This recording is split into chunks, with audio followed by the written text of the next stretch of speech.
No way. Oh, it's in a box. Okay. Got these 3mm spacers for the front. I've been, if you guys don't know, I've got new LCAs installed, the GKtech Superlock Lcas. And, well, I've been doing a lot of clearancing and stuff like that, so let me get a light down here. There we go. All right, so I got some light here. So I've been clearancing some stuff and things. I'll kind of get under there and show you guys what I've been doing. But so I've had to clearance a little bit of this sway bar, like slightly. Same on the other side. But my hope is these 3mm spacers, these Johnnies right here, going to hopefully space these out a little bit, so I'm not going to be rubbing on this sway bar. So I mean, I'll kind of show you guys what's going on with that. Yeah, but look at that lock, man. I'm super pumped. And that's trailing wheel too, so pretty sweet. Oh, let's get under here. Yeah, as you guys can see, she's pretty tight. She's very tight. So you know, I'm not trying to have this rub on the tire or the rim, so hopefully these 3mm spacers will be enough. Probably not, but you know, got 3mm spacers, so that's sick. For the LCAs and the offset rack spacers, I had to grind down the inner tie rod threads there, so that doesn't hit the rack. So that's all set up. Similar clearancing on this side, but just didn't want to go any farther because you know, it's a sway bar. I'm gonna be putting on these spacers just to hopefully get some more clearance, and trying to get as much lock as I can out of this thing. So yeah, that's the idea. Let's get these spacers though. I'm hoping that this is enough. It's more clearance than we had before, and I already do have the LCAs have pushed out the wheel a lot. It'll be better than what we had before. Only thing I'm kind of worried about right now is there's not as much caster, I think, as I'd like. So I might have to dial some in. I'm probably gonna invest in some kind of like DIY alignment stuff. It's pretty expensive where I go to get this car aligned. They know their shit, but I mean, honestly, I'm glad I went, because there's a lot of crap that I needed to take care of, and you know, they let me know.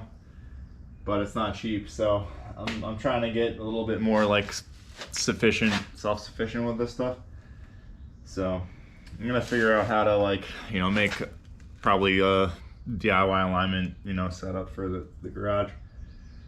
But let's get these spacers wherever the funk those are. But yeah, got our 3mm. These are not hub centric, but they will catch on the hub. So they're 5mm start hub centric. This is their first like hub centric spacer. So yeah, basically just gonna put that on there, hope for the best, and just throw this wheel on, check the clearance, and put another one on the other side as well.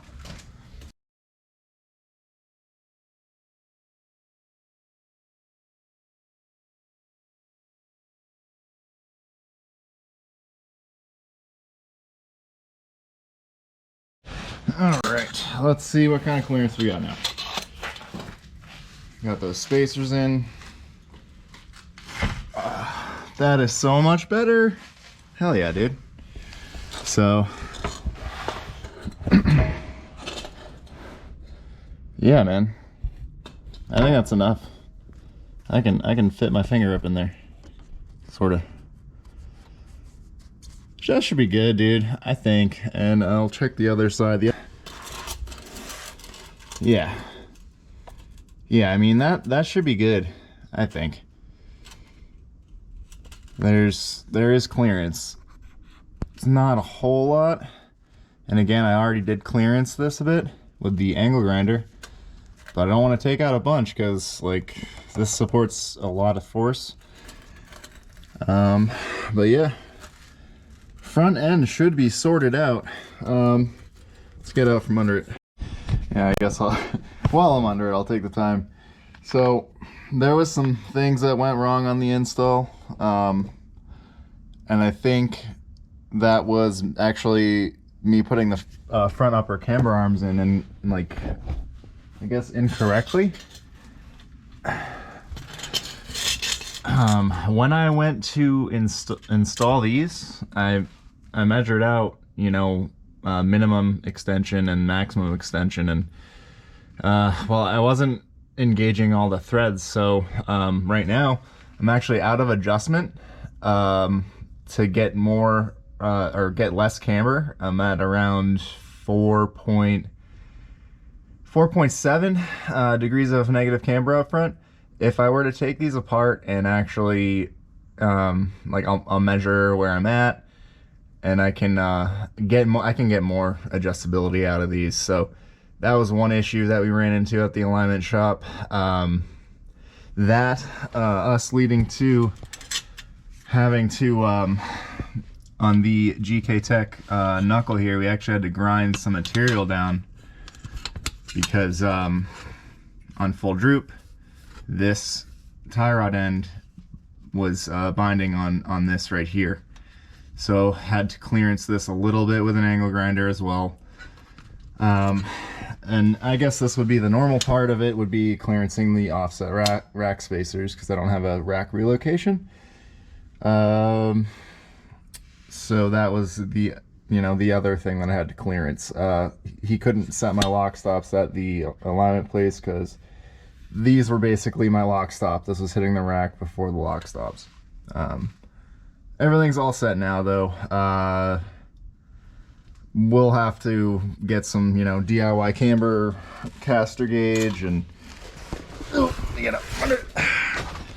Gonna have to get a DIY camber caster gauge. I really do want to start doing my own alignments. I mean, they're simple enough. Caster's the only thing I can't really do right now without that. And I mean, in order to do an alignment, I do need to get like 4 pads that are even, straight up level with each other. So that is a plan on that. And I mean, I might be taking out these there's 20 mil spacers in the back. I don't know. I like the look of that. It's actually,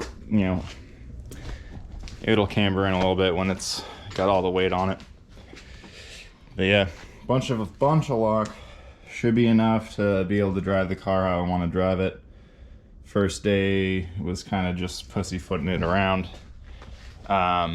It wanted to spin out all the time. Couldn't really put the power down. So we'll see how it is this time. And I don't know, just a little bit of an update for you guys. I am in the process of getting, well, I'm on a new SD card right now, so hopefully I can get a video put together and recover the footage from the LCA install. It's kind of a big part of the build. So, but I do have a bunch of lock now. When it's on the ground, it's even, I think it gets more. But yeah, bunch of angle. I actually ended up kind of pulling the fenders out a bit. Can't really tell, but they are pulled slightly because this is sort of crab walking right now. We'll get it on the ground. and see what it looks like. Ooh, yeah. Looking mean though. A little bit too much camber.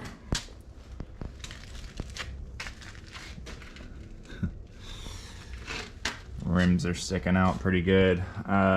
Yeah, we'll see. And in the back, I don't know. I think I can get away with that. Looks good to me.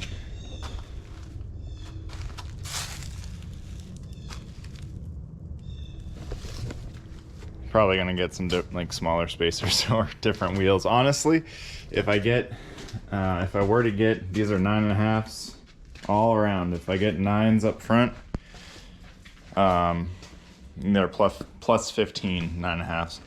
If I get like 9s up front and maybe like a plus 10, I don't know, maybe that would work. But yeah, this thing's sitting pretty good. I mean, as you can see, I definitely, if I didn't pull these, I could probably pull them a little bit more. Same thing on the other side. Wouldn't really be able to tell unless somebody told you, but yeah, those are pulled. I don't know. I just kind of want to update you guys with what's up with the build. Just small little stuff, clearancing, and you know, basically just making sure that this can go throughout its full steering range without binding up, and making sure we're not hitting on anything we're not supposed to be. Realized I didn't really film an outro to the video. I was supposed to, you know, go drifting on the 9th. That didn't happen, unfortunately. My registration had to be pulled. I guess they like oversold tickets or whatever.